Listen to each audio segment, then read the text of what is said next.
Hey everyone, my name is Alex Honka. Today we are going to be looking at South Africa versus the United States and just comparing the two of them.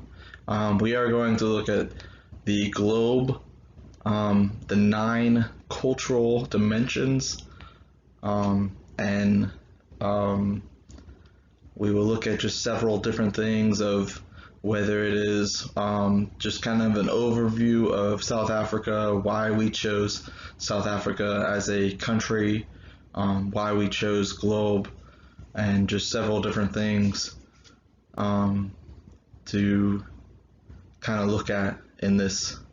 I will start by just saying if you do hear a screaming child during this presentation, then I apologize. I do have a 1.5 year old, so just understand that going through this. Thanks. This is a brief overview of South Africa. South Africa is often called the Rainbow Nation for good reason. There's 11 official languages of South Africa, which make up very different cultures throughout it, not only just because of its location, of where it sits with neighboring countries on it. There's actually two countries that sit within South Africa, and there's just several countries that are along the border. There's different ethnic groups. There's kind of the white Afrikaans group, and then there's the black of just many different cultures within those, and those include but are not limited to Zulu, Xhosa, Pedi, Twanza, and others that I can't necessarily pronounce. Religions, the Christianity is the dominant religion. However, other religions can be found there. Muslims, Hindus, there's a small percentage there, but then atheists and agnostics are also fairly common.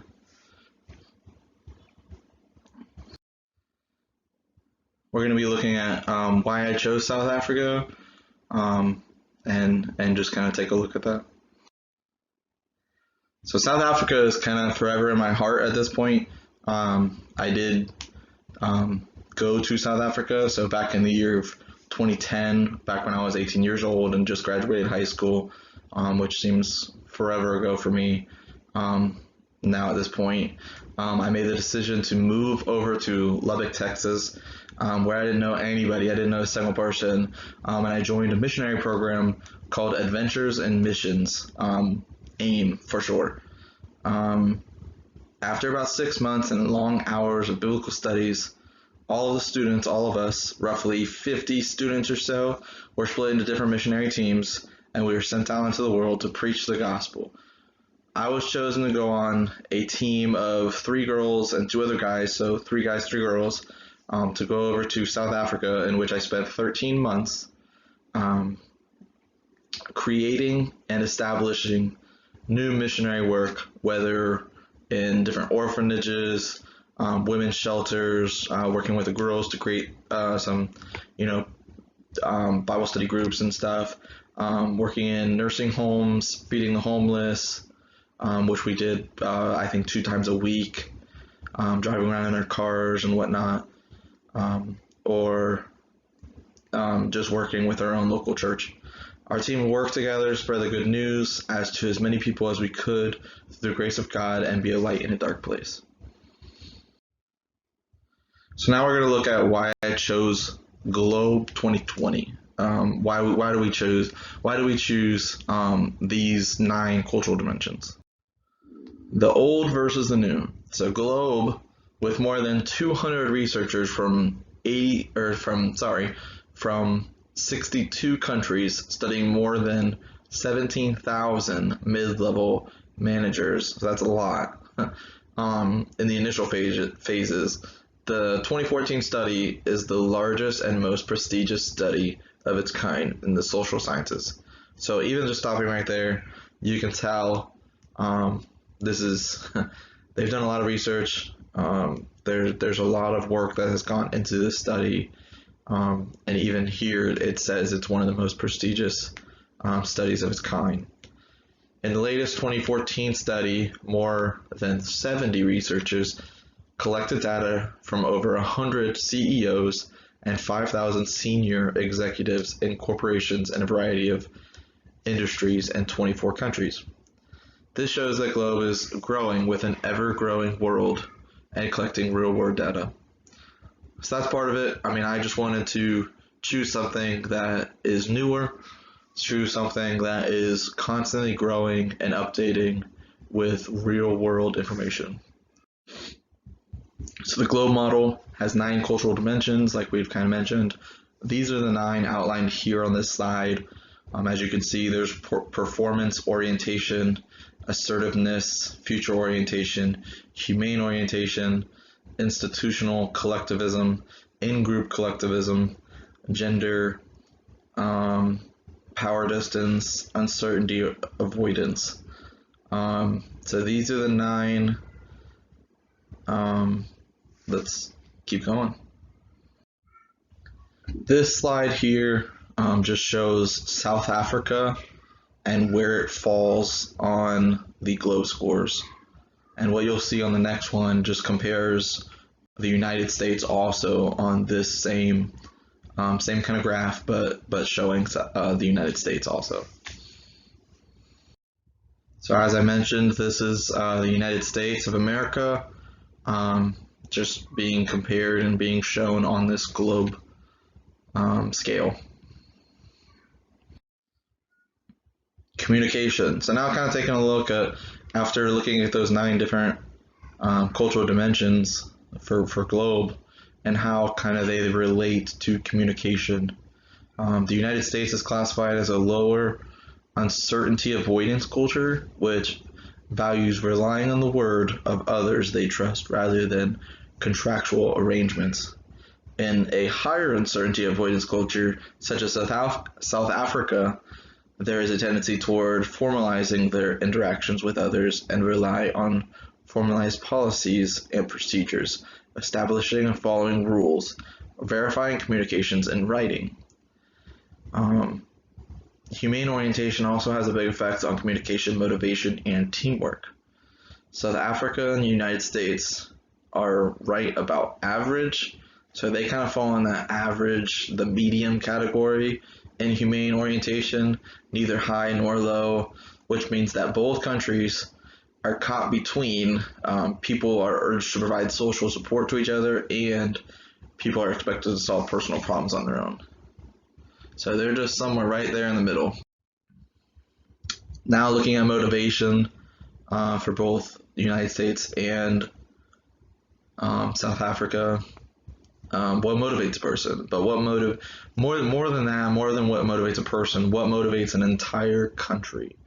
So for South Africa and the United States, scoring close to average for humane orientation, both of these countries fall somewhere between values of altruism, benevolence, kindness, love, and generosity have high priority, and values of pleasure, comfort, self-enjoyment have high priority. So there's, again, kind of somewhere in the middle of those two for both of those two countries.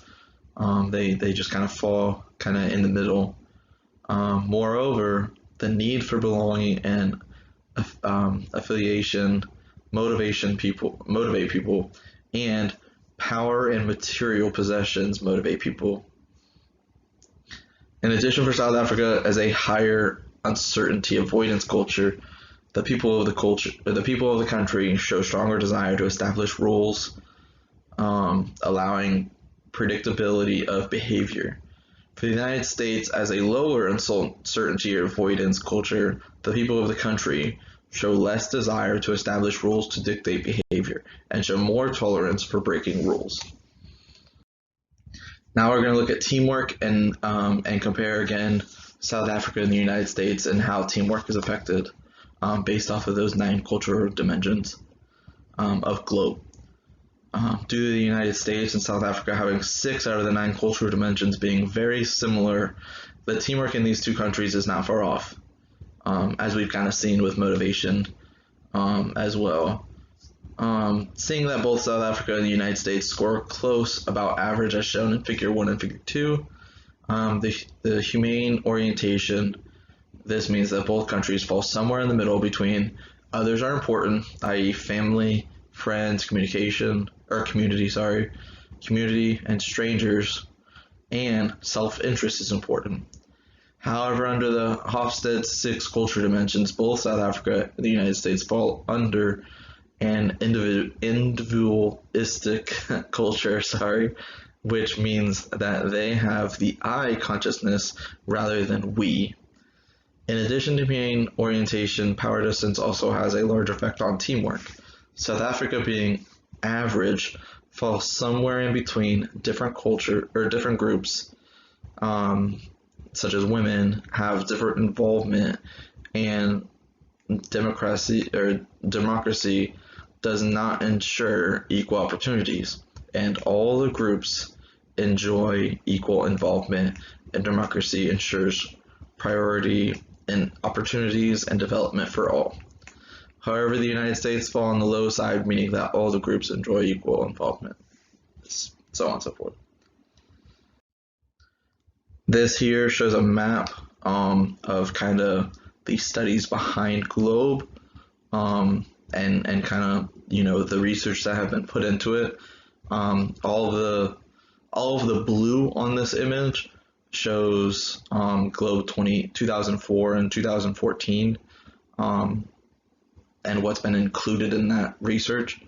The green on this image is the additional countries that were put into that research from in the GLOBE 2020 study, and then the kind of light gray, area for those countries are the potential countries for future studies. This is Revelation 7, verses 9 through 10. After these things I looked, and behold, a great multitude which no one could count, from every nation and all the tribes, peoples, and languages, standing before the throne and before the Lamb, clothed in white robes, and palm branches were in their hands. And they cried out with a loud voice, saying, Salvation belongs to our God who sits on the throne and to the Lamb. Sometimes we forget, as Americans, just how big the world is, and that in heaven it's not just going to be Americans or even even just the quote-unquote Christian churches, if I can say. This kind of shows that there's going to be people from every nation, every tribe, all people from different languages, standing before God. So it's just important to kind of be reminded of that, and reminded how big the world actually is, and that everybody's going to be standing before God, crying out with a loud voice, salvation belongs to our God who sits on the throne and to the Lamb. So just a quick overview of the things that we've kind of looked at during this presentation. We talked about the United States compared to South Africa and what that looks like with the GLOBE 2020. First, looking at South Africa overview, talking about the geographical location, ethnic groups, different religions within South Africa, just a few different things there. Talked about why I chose South Africa, and how it's always in my heart, how I spent, roughly 13 months, just over a year, living in South Africa, working with people, doing some mission work. So it does have a close place in my heart. And discussed why I chose the GLOBE 2020 study, and how I want to use the new versus the old, and how having something that's always changing, with the ever-changing world that we live in, is important, and we want something that's going to be constantly growing as we continue to grow. We looked at communication, motivation, and teamwork, all three of those. Communication, South Africa and the United States agree that people are expected to solve personal problems on their own. and motivation, South Africa and the United States fall somewhere between the value of love and kindness, and the value of pleasure. So again, they kind of fall somewhere in between both of those, and teamwork. Both South Africa and the United States fall somewhere between. Others are important, such as friends, family, community, and strangers, and self-interest is important. So again, they kind of fall somewhere right in the middle of that. Um, so that's just a quick overview. Last but not least, these are the references I've used during this study. So if you have enjoyed the information you've seen, I do recommend that you take a look at some of these links here and look into the Globe Project's website where a lot of this information came from, and look a little bit more into that, where Figure 1 and Figure 2 came from, as well as the book Riding the Waves of Culture, and understanding a little bit more of the cultural diversity. Thank you.